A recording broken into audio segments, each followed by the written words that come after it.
Oi amigos, como que vocês estão? Vocês estão bem, gente? Salve Maria, a paz de Cristo a todos. Para quem não me conhece, eu sou a Júlia Gabriele e eu faço parte do EJC da paróquia Santa Edviges e hoje eu tô aqui para falar com vocês sobre aqueles que muitas das vezes eles são o caminho para que as nossas preces elas cheguem até a Deus. Juntamente com alguns folhetinhos, juntamente também com imagens, algumas rezas específicas, romarias, a gente vai falar sobre os santos, que eles são uma das facetas mais importantes da nossa Igreja Católica. A gente vai falar também sobre o processo para reconhecer um novo santo, o processo para canonizar alguém até que ela se torne santo. E a gente vai falar também sobre a importância desses santos para a nossa igreja e como que funciona esse processo de canonização. Fechou? Então, de início, a gente entende que a santidade ela não é uma oportunidade só para alguns. É um dom oferecido a todos, sem excluir ninguém, sem tirar nem pôr. Que é daí que a gente constitui o cunho distintivo de cada cristão, entendeu? E aqui no Brasil, a gente demorou um pouquinho para a gente ganhar um santo, que a primeira foi a Santa Paulina. O nome de batismo dela é Amabile Louise Vicentiner. Ela nasceu lá na Itália, ela veio para cá e ficou conhecida lá em Santa Catarina e São Paulo também. E ela foi canonizada pelo Papa João Paulo II em 2002. E 5 anos mais tarde, Bento XVI, ele canonizou o frade Francisco Antônio de Santana Galvão, que ele é conhecido como Frei Galvão, que ele foi o primeiro santo nascido no Brasil. E depois, o Papa Francisco, ele declarou santos o jesuíta José de Anchieta, que ele é nascido nas Ilhas Canárias e ele é considerado um dos fundadores da cidade de São Paulo.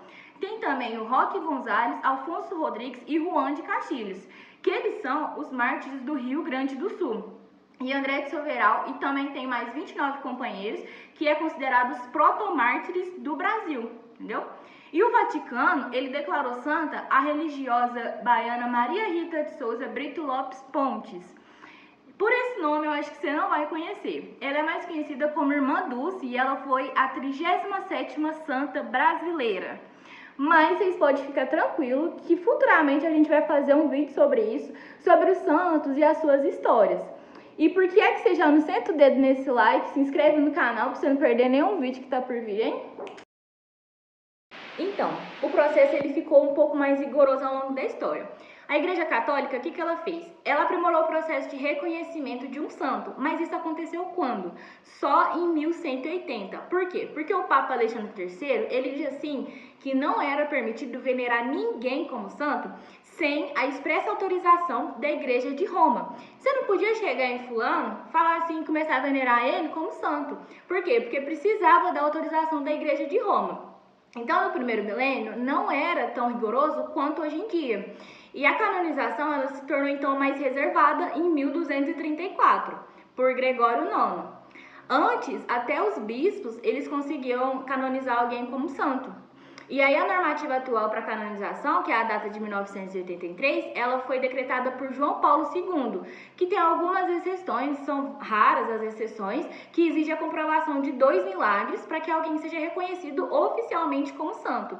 E no caso da Irmã Dulce, a gente sabe que o segundo milagre dela teria sido a cura de um homem cego, cuja identidade dele não foi revelada pela Igreja do Vaticano. A gente não sabe então quem é esse homem, mas o que a gente sabe é que o milagre que ela fez, ele foi completo, ele foi sem sequela nenhuma e ele foi assim, de imediato. A ciência não consegue explicar, porque ninguém explica Deus, mas a única coisa que a gente sabe é que Deus faz tudo perfeito, não faz nada pela metade. Então, no caso dela, quando o caso chegou a Roma, foi analisado por uma banca de 7 médicos e 9 teólogos. E antes disso, foi submetido a uma sessão de cardeais e bispos também. Tem o sociólogo Francisco Borba Ribeiro Neto, que ele é o coordenador do Núcleo Fé e Cultura da Pontifícia Universidade Católica de São Paulo, que é a PUC, que afirma que todos os batizados, eles fazem parte do povo santo, que é o povo de Deus, porque santo é aquele que pertence a Deus, entendeu? Então, todos os que morrem em estado de graça, que é que não tem um pecado muito grande, né, não tem grande pecado, ele entra na comunhão dos santos. Então, a canonização é um processo no qual é reconhecido que uma pessoa, mediante alguns feitos reconhecidos, vai pertencer a essa comunhão, vai pertencer à comunhão dos santos. E ainda que as obras em vida elas sejam analisadas para que a pessoa ela entre no processo de canonização, são seus feitos após a morte. Assim, os milagres eles acontecem por sua intercessão, que faz com que seja reconhecido como um santo. Por exemplo, essa lógica ela é simples. Se você está perto de Deus, você tem mais condição de interceder junto a Ele do que quem está mais distante, entendeu? Você pode interceder por aquela pessoa se você está perto de Deus. Agora, se fulano ele está afastado, não tem como, entendeu? Deu para entender? Então, a Igreja Católica, desde muito tempo, desde as suas origens, ela foi sensível aos desejos do povo, foi sensível às iniciativas do povo fiel. E ela elevou a honra dos altares às pessoas que se distinguiram em vida pela heroicidade de suas virtudes. Então, particularmente, era o quê? Era a caridade.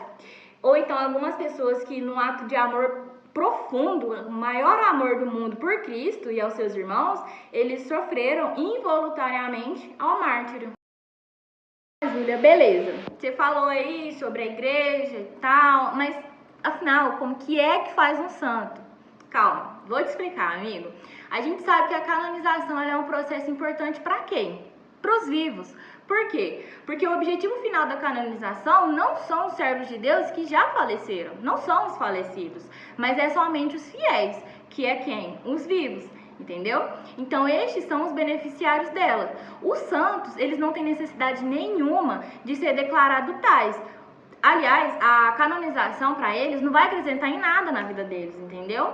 Mas são os fiéis que são necessitados de que a igreja continue propondo, né, diariamente, continuamente, novos modelos de santidade, que são capazes de quê? De ajudar a interpretar, em qualquer condição de vida, a mensagem evangélica, entendeu?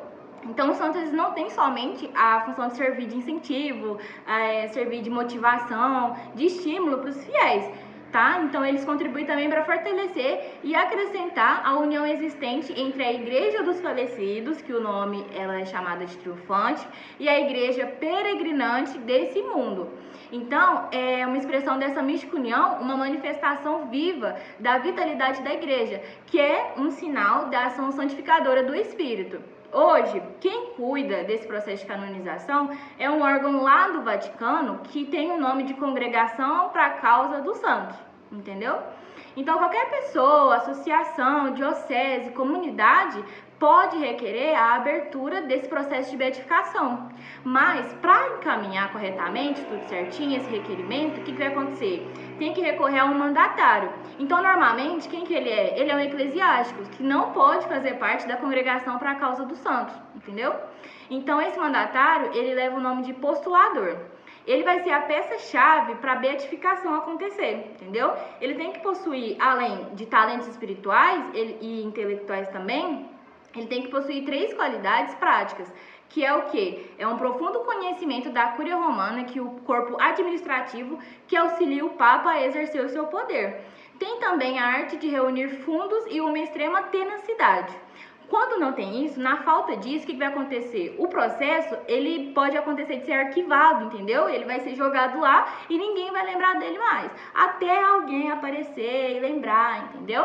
Então, tem que ter esses 3 requisitos, que eles são necessários para a homologação da candidatura, e tem também a fama da santidade. Então, o exercício dessas virtudes cristãs é a ausência dos obstáculos insuperáveis contra a canonização. E esse aval para o início do processo de reconhecimento da santidade vem da onde? Lá do Vaticano também. Quando alguém morre com a fama de santidade ou de algum milagre que a pessoa fez, o Vaticano ele vai fazer um estudo em torno da vida dessa pessoa, desde o seu nascimento até a sua morte. O que acontece? Geralmente, essas figuras, elas têm o túmulo muito visitado e acabam sendo venerada informalmente pelas pessoas. Então, para começar a causa, o bispo, o que ele faz? O bispo lá, local, ele vai remeter ao Vaticano um documento de cerca de 2 páginas para isso acontecer.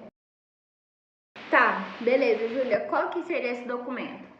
Esse documento, ele trata-se de uma breve apresentação do candidato e um pedido da abertura do processo também. Então, depoimentos e algumas investigações vai começar a partir daí. E a gente volta lá no caso da irmã Dulce, porque no caso dela, um tribunal ouviu 40 depoimentos entre leigos e religiosos também. Então, enquanto isso acontecia, uma comissão histórica era encarregada de recolher todos esses documentos relativos à vida dessa pessoa, entendeu? E um dos processos brasileiros que está aberto ainda no Vaticano é o do jesuíta João Batista, que para testar sua fama de santidade foi ouvida mais de 70 pessoas das mais diversas categorias sociais. E uma única pessoa, dentre essas, foi ouvida mais de 15 horas seguidas, segundo registros também, né? Aí depois disso, os candidatos a santos, eles também têm todos os seus escritos analisados. O tribunal ele vai reunir, vai revisar, vai estudar tudo certinho, detalhadamente, tudo que saiu da sua caneta, do seu lápis, da sua máquina de escrever, o que foi escrito, o que foi impresso, algumas anotações particulares, enfim.